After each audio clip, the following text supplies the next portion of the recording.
de cabeza, irritabilidad, son algunos de los síntomas del estrés, una condición común cuando se acerca esta época del año, ya estamos casi a fin de año, y que si no se controla a tiempo puede tener serias consecuencias para la salud.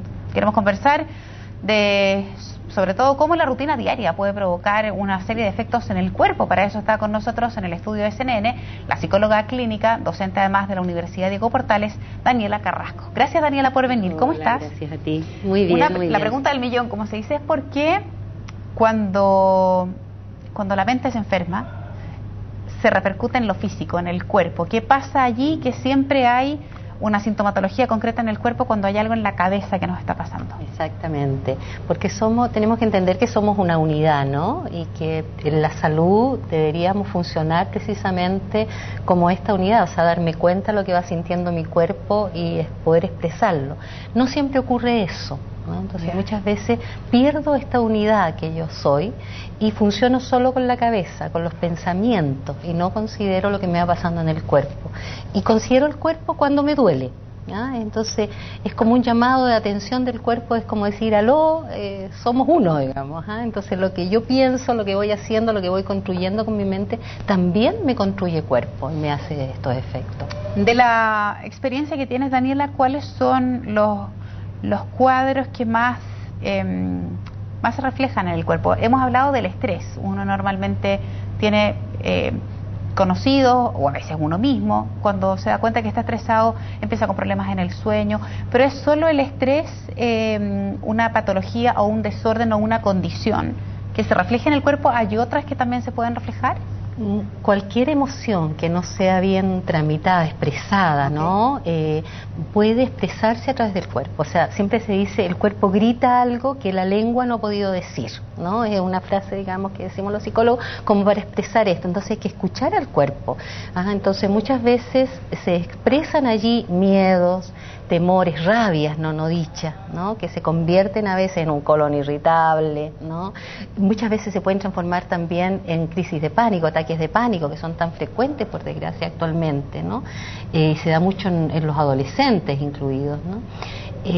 Entonces, de alguna manera, cualquier emoción no bien tramitada y que excede un poquito lo que ocurre en la mente puede transformarse en un síntoma físico, en una enfermedad si se mantiene en el tiempo. Hablemos de esos síntomas. Me llama la atención aquello que me dices y que apuntabas a la ocurrencia más frecuente de las crisis de pánico. Sí.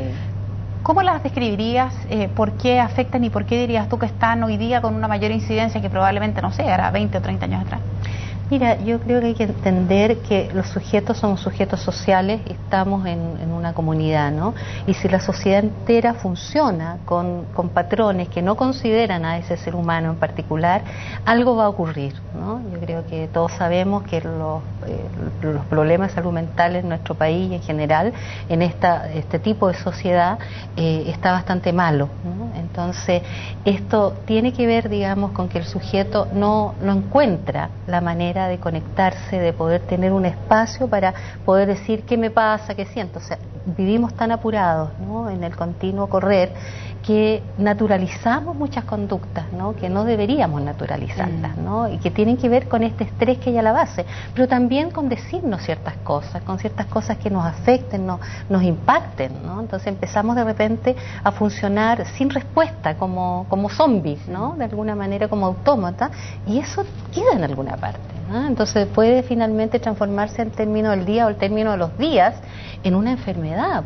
Pensemos también en las enfermedades autoinmunes, que también están y que tienen un componente psicosomático súper importante. Daniela, ¿en qué radica la diferencia que ante un mismo estímulo o ante una misma situación demandante de dos personas, haya una que reacciona, por ejemplo, con episodios de estrés y con todos los síntomas que eso significa? Tú hablabas del colon, las crisis de pánico, hay gente que he visto que se le cae el pelo, que se mancha la piel, bueno, y hay otras que efectivamente parece que no les pasara nada. ¿En qué radica la diferencia de que dos seres humanos reciban esos estímulos de manera tan diferente?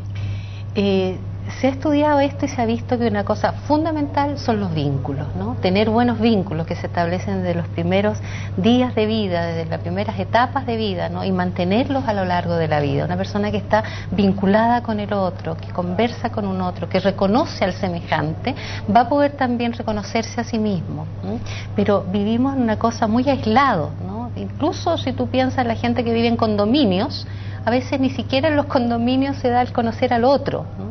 Entonces vivimos en un aislamiento que nos va transformando en seres muy solitarios, ¿no? Y que no compartimos todo eso. Entonces, una de las cosas fundamentales son los vínculos. Lo otro que se ha asociado también es a hechos traumáticos. Traumático es algo demasiado grande que la psique y la mente no puede tramitar, una emoción muy fuerte, y especialmente en los primeros años de vida. Entonces, si pensamos en nuestros niños, ¿no? Que muchas veces están expuestos a situaciones traumáticas, se ha visto que el abuso sexual, ¿no? Ahora estamos hablando, destapando, ¿no? Esta gran caja negra que había, ¿no? De muchos abusos que se dan adentro de la familia muchas veces y que cruzan todas las clases sociales. Entonces hay hechos traumáticos que dejan, de alguna manera, hay un concepto en psicología que se habla de la vulnerabilidad somática. Entonces, hay personas que tienen una mayor vulnerabilidad somática que tendría que ver con una mayor incidencia de enfermedades, donde están incluidas desde el resfrío común hasta el cáncer, o sea, todo, digamos, ¿ah? Tenemos una mayor vulnerabilidad y tiene que ver, por un lado, con esta calidad de vida que tenemos, o sea, ahí donde los vínculos, como decía hace un rato, y no sufrir hechos traumáticos, especialmente a temprana edad, son fundamentales para afirmar este sujeto en la vida, enraizarlo. Daniela, finalmente, ¿cómo se trata de manera eficiente un cuadro de esta naturaleza? Todos estamos expuestos a que en algún momento de la vida nos vemos enfrentados quizá a alguna patología psíquica, mental o anímica y tenemos que saber enfrentarla. De este tipo de situaciones, ¿cómo se sale bien parado? Más allá de que hay quienes confían un poco más en los fármacos, hay otros que no. ¿Cómo dirías tú que puede ser una terapia eficiente para efectos de un tratamiento? En términos de terapia, entendiendo que esto es algo que hay que hacer modificaciones a nivel social, ¿no? O sea, mientras estemos en esta cosa de la economía de mercado y no consideremos al sujeto en particular, no nos va a ir muy bien.